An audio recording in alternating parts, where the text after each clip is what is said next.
is freaking time. It is time to get the GTR running on a proper ECU, something that is not so ancient. I'm just ready to drive this car. It's gonna be like 56 degrees today. For those of you that, I did order ecumaster black. It is here. All my wideband stuff is also here. Got my little wiring harness built for it. Now I gotta pin it to the actual ECU itself, so I'll be pinning it to the connectors, and then we'll be installing the ECU, setting up a bass tune, and we will be on our way out to drive the GTR properly for once. Well, that's a lot of stuff that I just pulled out of there. That's actually quite a bit. So now we're just gonna replace it with a nice simple setup, you know, something that's not as insane. And we'll be freaking pretty set. I got lucky. I got some stuff from the previous ECU. So we got a 12-volt switched in there, which I have a wire for. So I'll be able to have this thing powered, and we'll set up this bass tune and get this car driving. All right, for my people out there that want some tuning advice, if you guys are watching this far along, then I guess you guys are gonna get something, and hopefully you guys can sit with it. Now, upon pulling up this base map here, this was supposed to be just like a quick startup map. I could build these things myself if I want to. It just takes a little bit longer to get the stuff like set up, only because I would have to build the actual fuel map and everything from scratch. So if I go to my fuel tables and stuff, you guys can see the fuel map is actually set up to where it's a logical map, so that way it would make sense by the way that you would rev and go into the boost range and everything. So like, this is logical. It wasn't this smooth. I smoothed it out so that way it's a nice and pretty map, and that goes with the ignition as well. So if I go to my ignition tables, pull up my ignition table, you can see that it's a little bit wavy. That's only because this is such a fine graph. The actual ignition numbers and stuff go by half degrees. I can set them smaller than that, but there is no point. But they were a little bit crazier, and I did smooth it out a little bit. All your ignition tables and stuff like this are going to be pretty similar with the way that they actually look. I was struggling with trying to get the car to start. I thought it was a coil issue. Ended up being, for whatever reason, they had all the injectors disabled on here. So got the injectors and stuff set right now, and gonna go ahead and try to start the car up real quick. And it fired right up. Really nice. Okay, so now that the car runs on the base map, I just adjusted this. I should have adjusted this while I was filming right now, but I'm gonna go ahead and just show you guys what essentially what I was technically dealing with. So we'll set this to like 82 or something. Oh, hold on, I gotta set my key on. Okay, always key on in order to set your stuff. So we're gonna use client data. Okay, you guys can see right here. You see how the TPS is set to 16%, but I'm not even on the throttle. So you can see it's at 16, 17%, and then it's at 100 at full throttle. Now I'm gonna go the opposite end, and we're gonna set this the same way. So here we go. Now we've got a range of 8.82 volts to 3.55 volts, and this is based off of 5 volts set. It's 5 volts on the TPS. A lot of these small sensors use a 5 volt, and that includes the mass airflow sensor, stuff like that, if you guys are still running that. So you guys can see now I'm at full throttle. And if I gradually let off the throttle, you guys can see it's still at 100%. So right now at 100%, I'd say that's about a third of the throttle. I have tons of throttle left. You guys can hear it. Now this is what I do. So I will go right here, and you will adjust in one direction or the other. You guys can see where I'm reducing the voltage minimum. It adds percentage to the throttle. So you're just gonna sit here and you're gonna adjust this right now until you get the TPS down to 0%, and then you're gonna adjust back Once it hits 1%, adjust back up 1 click back to 0, and then you're going to go full throttle. And then we're going to go backwards, and you're going to test to see which direction you need to go. With this, it is upwards to pull it down, and then also upwards to pull it up. So we're going to be going up with this, and so full throttle, we're going to go up until your percentage starts to come down. So we're at full throttle right now, 100%. Now we're dropping down to 98% and up to 100. And I like to add one little click more just to make sure that it's not going to come back down and then cause you an issue. With this, I'm going to do the same thing. We're going to just do 2 clicks just to make sure. And that's how you set your TPS. So now we got a 0 to 100%. Now it's not always going to work this easily. These voltage numbers are not going to be the same for you, so you're going to have to adjust them based on your setup. Another thing is if you can't reach the number that you want, you're going to have to actually manually go onto the throttle body and adjust the TPS to get your voltage numbers the way that you want them to be. So now we're going to come right up here. We're going to make permanent. All right. And the TPS is now set. Now I'm going to go up here. We're going to go to sensor setup, oxygen sensor. We're going to go wideband 4.9. And we're going to set this to, we'll set it to conservative heat up. Make permanent. Now we're on wideband 4.9. And just to make sure that the wideband is actually going to function right, we're going to go to log. We're going to go to oxygen sensor. Should be a wideband output right here. And we're just going to look at this when we fire up the car. The wideband output, the heater voltage right there, should start going up. Alright, so now the car is idling. The exhaust temp and everything should help it warm up. Alright, so it would appear as though our fuel is absolutely insane. And we will not be adjusting the VE table at the moment. We will be going to the enrichment table, and we will be looking at the warm-up enrichment. So we'll go to warm-up enrichment number 1. We're just going to highlight this map here, and we are going to pull it down until we can get to a decent number.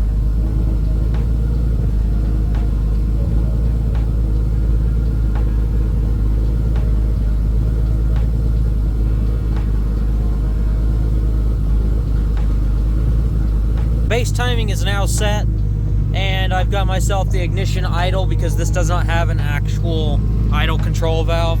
So with the way it's set up just now,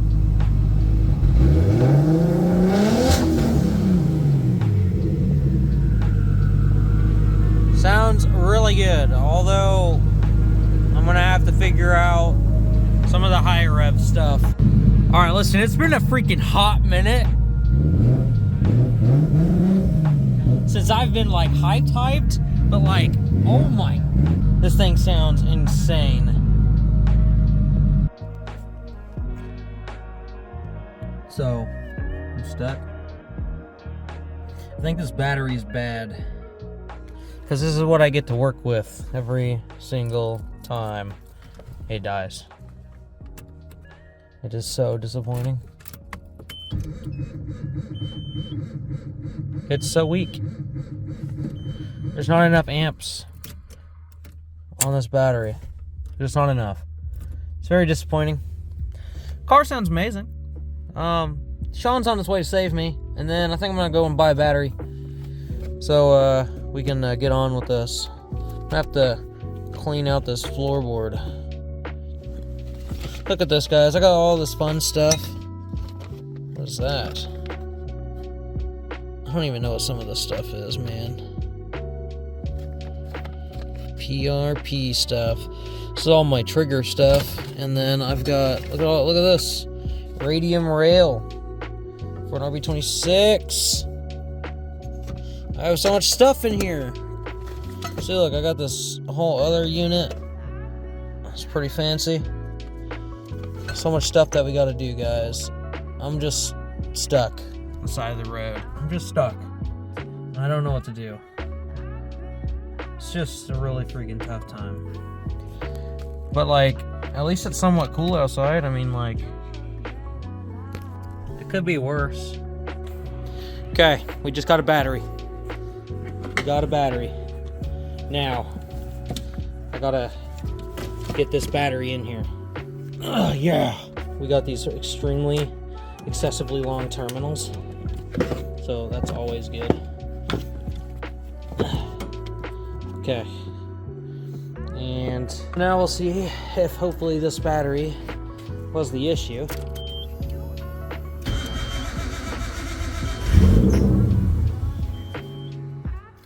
I think it was the issue. I hope it was. Started up pretty good on its own. There we go. Now we're good. Alright guys, I got this thing running pretty good now. It's idling very, very steady. I just kind of want to do a quick little walk around again.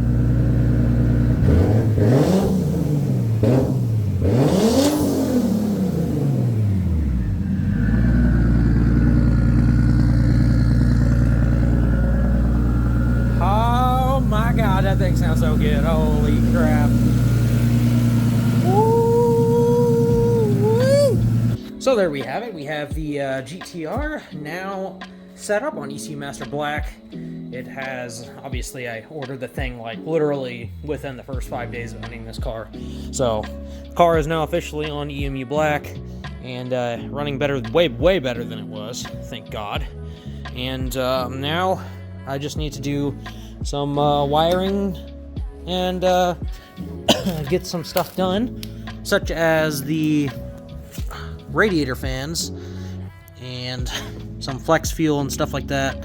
I want to do this car, give it an opportunity to be a great car like the Supra, but also to give me a much different experience than what I was trying to ask the Supra for when I already had a car that was essentially the Supra but in a much faster form.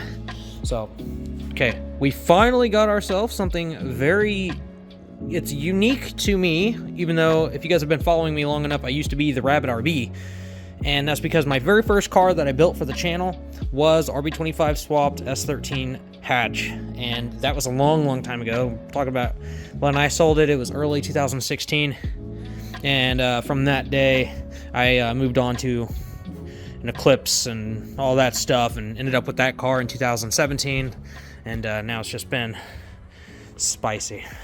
There's obviously some stuff I'd like to do to the car. I'd like to paint it. We want to respray it the blue. Although, I would not be opposed to just wrapping it in whatever color I want. I would just like to have the car resprayed in blue. The actual chassis itself is perfectly straight. There are no dents or blemishes or anything on the actual shell. The roof is flat. The doors are perfectly straight. There's not like some random dent here or a random dent there. Everything is nice and straight, as it should be, which is what I want. That's what I want. And because it's like that, I can wrap it and not have to freaking worry if there's going to be a dent or something that shows up like later. Obviously, money's not the issue. I have the money. I can do all this stuff just because I was able to get money on top for the R35, and I've just been sitting on this money. But I've been ordering a lot of stuff. Everything for the Evo is on its way. I could use the stock intake manifold, but I was really wanting to get like a sheet metal intake or like a Skunk 2 manifold, which those are nice and they're pretty, which is what I would like and ideally want to have for this when I put it back together. The reason why I haven't really rushed on the Evo is because I want to get this car scoot over, and then I want to turn the Evo sideways so I can get the engine bay all cleaned up, because I do want to spray the engine bay, only because the engine bay isn't like the prettiest. I guess I could just clean it up real good and then just leave it blue, but I did some wire wheeling on the support down there, which had some surface rust on there. It's all gone now, and I rust removed it and then sprayed it black. So like it's all clean at the bottom there. It's just there was some stuff, like you guys can see right there where it's silver. Those are some bolt holes. It's nice and silver now. Since it's been out of the elements, it hasn't had a chance to rust, and it's not going to rust. So I just want to be able to respray to different colors, so it's all one color. And then this entire side of the car, like we talked about before, this B pillar here needs some PDR. It's not the worst, but like I really wish it would have been the windshield, the rear window that got busted out versus this. But I had nothing. I had nothing to do with this. That's how it was whenever I arrived to get the car, which was 10 hours away. And then there's some minor little dents across this side of the car, tiny one right there, which is it's all PDR. Like I can have it all removed with PDR. Some of the stuff that wouldn't, I would just obviously sand down this and then get it nice and flat, whether it uses a little bit of filler or whatnot. We do is get as close as possible without having to use it. But if it had to use filler, then it wouldn't be the biggest problem. And obviously would like to just respray it in that blue. This paint job was recently done. It's not the best, but it's not the worst. It looks good from even right here. It's not that bad. But it used to be a Blue Bayou, and they resprayed it in electric blue. But oh my goodness, I just went off on a tangent when this whole video is about the R32. So R32 is idle tuned. Going off on these tangents on my ADHD is getting me today pretty bad. But yeah, if you guys freaking enjoyed this video, hit the like button, please. The like button helps a lot. It gets the videos out. And we are very close to 10,000 subs, which the subs aren't what matter. It's those of you guys that come back to view the videos and don't just sub for nothing. I don't really care about the big sub numbers. All I care about is the guys that come back and watch what I'm building, because that's one of my things that I like to do is I want to show you guys things, my cars, and the process, and just I want to teach and without becoming a how-to channel. But yep, that's enough of my nonsense. Hope you guys enjoyed this video, and I'll catch you guys in the next one. Later.